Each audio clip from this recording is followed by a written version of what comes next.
se puede esperar un panorama adverso que con medidas económicas se puede revertir. Quisiéramos hacer un llamado para solicitar una mesa de trabajo con el secretario de Hacienda, Luis Videgaray, y con el secretario de Energía, Pedro Joaquín Codwell, para que con ambos y con el Senado de la República se pueda analizar la situación económica y conocer las medidas que están haciendo para revertir esta tendencia. Ha dicho el secretario de Hacienda que no debe haber preocupación, dado que para el año 2015 va a operar las coberturas petroleras y que por lo tanto el seguro puede pagar toda la diferencia en la caída de ingresos derivada de la disminución de los precios del petróleo. Sin embargo, hay una ley que es la Ley Federal de Responsabilidad Hacendaria que pone límites a la cobertura, es decir, el seguro puede pagar hasta 280,000 barriles de petróleo al año, no puede cubrir el 100%, dependiendo de a dónde quede el precio el año próximo, es que se pueden sumar dos cosas. Por un lado, todo el recurso que tiene el Fondo de Estabilización de los Ingresos Petroleros, allí hay como 50,000 millones de pesos, más lo que da el seguro, pero el seguro solo alcanza a pagar un tope de 280 millones de barriles al año, de un total de casi 400 millones de barriles que se espera producir el año próximo. Por lo tanto, entre el Fondo de Estabilización de los Ingresos Petroleros más el seguro de coberturas de los ingresos petroleros, estamos hablando de que se cubre un 57% de la caída de los ingresos, no el 100% de los ingresos. Entonces necesitamos saber qué van a hacer las autoridades con este diferencial de casi 40% que no cubre ni el Fondo de Estabilización de los Ingresos Petroleros ni las coberturas petroleras. Ese es el gran tema. Yo le doy la palabra para complementar a mi compañero senador Francisco Burques. Senador. Gracias, senadora Dolores Padierna. Y cuando vimos nosotros su punto de acuerdo referente al tema de las caídas dramáticas de los precios del petróleo, inmediatamente nos dimos cuenta que la senadora Dolores Padierna estaba poniendo el dedo en la llaga, porque es precisamente el petróleo, y así se ha dicho por la Secretaría de Hacienda, porque en esta reforma se planteó que las inversiones en el sector petrolero iban a ser la punta de lanza para el crecimiento económico de nuestro país. Tenemos una caída que va a ser alrededor del 50% de los precios del petróleo, de ese producto que es el que iba a traer esas inversiones a México. Se encienden las alarmas y se presagia una crisis financiera. Ya veníamos alertando durante todo el año de ciertas síntomas, ciertas temperaturas que se venían dando durante el año que presagiaban que había una enfermedad en la economía de México. Con esto, realmente ya no nos queda ninguna duda cuando los precios del petróleo se desploman. Imagínense Pemex enfrentándose por primera vez en su vida y desde su nacimiento a competir cuando nunca ha competido contra las mejores del mundo, en un entorno en donde sus ingresos se reducen, no protegidos, se reducen en un 50%. Las rondas de inversión petroleras, créanme, van a disminuir muchísimo el atractivo de inversión. Pemex hace lo contrario a lo que están haciendo las empresas del sector petrolero en el mundo, bajando dramáticamente sus gastos. Pemex no ha bajado un peso, está noqueado. no sabe qué hacer, o no quiere hacer, o no lo dejan hacer. No se está preparando para esa época difícil que ya está aquí en el sector petrolero, y no por un año. Pemex está planeando y sigue planeando incrementar su deuda en un 26%, cuando en el mundo vienen las fusiones de grandes empresas precisamente para evitar los endeudamientos. Ante la tormenta, Pemex no pone sus barbas a remojar. ¿Qué efectos está teniendo todo esto en la economía? Porque es un ecosistema la economía. Pues que la presión devaluativa se está yendo para arriba, y no lo decimos nosotros, ya está tomando niveles históricos de 14.70 el dólar, y pues junto con eso Banco de México ya empieza a vender dólares en el mercado. Estados Unidos ya anunció que termina su programa de estímulos contracíclicos para mejorar su economía, y esto quiere decir que van a subir de manera muy importante en algún momento del próximo año los intereses. Y esto significa que los capitales que vinieron a México y que sabíamos que eran golondrinos y que hoy están financiando el 50% de la deuda mexicana en pesos, van a retornar. Vinieron por un momento porque les estábamos dando un interés atractivo. En Estados Unidos vuelve a la normalidad, esos capitales se van a ir, como ya se sabía que se iban a ir. Los mexicanos en este momento y durante el próximo año están siendo y van a ser esquilmados por 450 mil millones de pesos por sobreprecios en gasolina. Imagínense qué desvinculación hay entre los mexicanos y su gobierno. Cuando vienen precios buenos, los mexicanos nunca la ven del petróleo. Cuando vienen las vacas gordas en el petróleo, los mexicanos no la ven.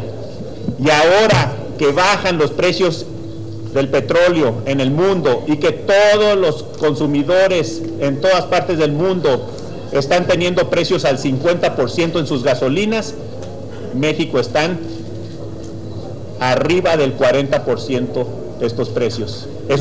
De ahí van a salir esos 450 mil millones de pesos, que nomás le están dando tiempo al gobierno mexicano para tomar decisiones que tiene que tomar, o posponer decisiones que tiene que tomar en este momento. La estrategia del gobierno basada en el crecimiento de la inversión extranjera en el sector energético se vino abajo. ¿Qué vamos a hacer?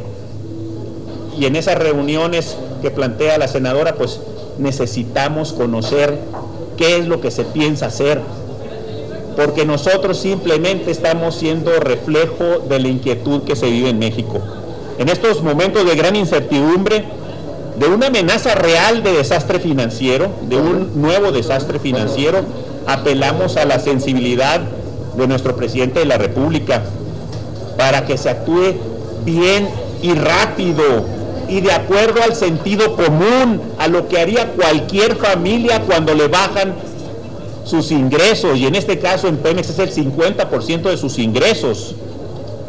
Ya vemos también que esas familias, cuando se vienen esas épocas difíciles, recortan gastos. ¿Dónde están los planteamientos de aquellos gastos suntuarios del presupuesto público que lo sabemos por millones? Pues no aparecen. Eso es lo que queremos ver. Medidas de sentido común. Necesitamos que se reactive la economía y que las familias tengan más ingresos reduciendo impuestos. Es lo que marca el sentido común. Detener totalmente el acelerado endeudamiento. Todo ello para que precisamente los mexicanos en el futuro no sufran por una catástrofe financiera. Tenemos que olvidar lo político y actuar con sensibilidad económica y con sentido común. Y eso es lo que estamos pidiendo del gobierno. En este momento realmente hay muchas distracciones. Hay una enorme y lastimosa inseguridad que muchos mexicanos están sufriendo, pero a eso se le está sumando la tormenta económica, y esa de seguir unas semanas más por el mismo camino y sin tomar decisiones, la vamos a estar sufriendo junto con el sufrimiento de la inseguridad. Muchas gracias. ¿Tiene preguntas? Sí, tiene una pregunta de Telesur, Eduardo Martínez. Gracias. Buenos días, senadores. Dos preguntas. Una, bueno, ya se cumple un año de la aprobación de la reforma energética. Me gustaría saber si ustedes pudieran hacer un balance sobre lo que han sido estos primeros 12 meses de reforma energética y qué se puede esperar en medio de este panorama de reacomodo del mercado internacional de petróleo. Y segundo, también saber si habría alguna posibilidad de que desde la bancada del PRD se solicitara alguna modificación al presupuesto o pudiera ser que se entre en este debate de poder modificar el presupuesto debido al panorama que se ve para el próximo año. Bueno, en primer lugar, la reforma energética ha dado los primeros pasos que constituye la ronda cero, que son las asignaciones que recibió Pemex para seguir haciendo tareas de exploración y explotación de petróleo. Aquí mi sugerencia respetuosa, pero es cosa de platicarlo con el secretario de Energía. Se requiere que toda la producción de crudo, de momento, dada la caída de los precios internacionales del petróleo, se dedique a la inyección de ese crudo en nuestras refinerías, en nuestras petroquímicas, en lugar de malbaratar el precio del crudo exportándolo. En el caso de la ronda 1, que es la otra medida que han tomado, son los proyectos en aguas profundas, en petróleo shale, en gas shale, que son los recursos no convencionales y los recursos prospectivos. En este caso, la respetuosa sugerencia que quisiéramos discutir con el secretario de Energía sería que se revisara la rentabilidad de los proyectos de la ronda 1, dado que todos se hicieron con base en un precio del barril de petróleo en $100. Si hoy día está a la mitad de su valor, deja de ser costeable y por lo tanto hay que hacer un alto en el camino y hay que revalorar la costeabilidad de estos proyectos. En relación a su segunda pregunta, ¿qué podemos hacer nosotros en relación al gasto público? Es lo que acaba de señalar el senador Búrquez. Un gobierno responsable, cuando se ve en unas circunstancias de una caída del precio del petróleo, debe de recortar su gasto suntuario y en lugar de acudir a esa medida económica responsable, lo que está haciendo es aumentar la deuda y seguir con el mismo nivel de gasto que no están haciendo ninguna de las otras economías. Todas las economías, incluidas otras que no les afecta tanto el precio del petróleo, han hecho un alto en el camino y están recortando su gasto público, el menos indispensable. En nuestro caso se llama gasto suntuario y hay tela de dónde cortar y podría mitigarse la medida para no aumentar la deuda. Pero además hay una triple presión hacia la gente. Lo que mencionaba el senador, aumento de tarifas. Si quieren números ahorita las damos, pero el aumento de las tarifas, en este caso de la gasolina, del gas y de la electricidad. Segundo, el aumento al precio de la canasta básica por encima del índice nacional de precios al consumidor. Y tercero, pues el tipo de cambio se está devaluando todos los días. Por lo tanto, el salario, el poder adquisitivo del salario es cada vez menor día con día, porque diario se está devaluando la moneda en varios centavos. Durante el año se nos había al principio juzgado un poco de alarmistas. Los signos vitales de la economía están mostrando desajustes desde hace buen rato, durante todo el año, y cada vez han ido empeorando. Cuando un cuerpo, sus signos vitales están funcionando mal y están interrelacionados y se empiezan a desestabilizar y están pasando de los límites tolerables y que empiezan a ser graves, ¿qué se hace con esa persona? A cuidados intensivos. Entonces, ¿qué tiene que hacer la economía de México? El gobierno tiene que emplear ahorita un plan de choque y prepararse para lo peor. Y eso requiere acción inmediata de cuidados intensivos de esta economía. Y en ese sentido, pues, La gente sabe muy bien qué es lo que hay que hacer. No hay que despilfarrar el dinero, no hay que endeudarse, y necesita traer más dinero en la bolsa. Y eso, todo eso, se lo puede dar el gobierno a los mexicanos y a la economía, antes de que sea tarde. Y eso es lo que estamos tratando nosotros de alertar. Sería todo, senadores. Nada más déjeme darle los datos del aumento de la gasolina, porque el sábado pasado fue otro gasolinazo del año. Lo digo muy rápido. El sábado pasado se dio el último gasolinazo del año 2014. El precio Magna pasó de 13.31, el precio de la Premium a 14.11 y el diésel a 13.94. Pero esto les da un incremento acumulado en el año a la Magna de casi 10%, la Premium de 10% y el diésel del 11.61%. Pero en noviembre de 2014 el precio en México ya fue 17.4% superior al precio de la gasolina de Estados Unidos. Y en diciembre, nada más en lo que va del día, cifras de ayer, el precio a lo que va de diciembre es 21.2% superior el de México a lo que está la gasolina en Estados Unidos. ¿Esto qué quiere decir? Pues que ya se dejó de subsidiar a los consumidores y que ahora son los consumidores los que están subsidiando al gobierno.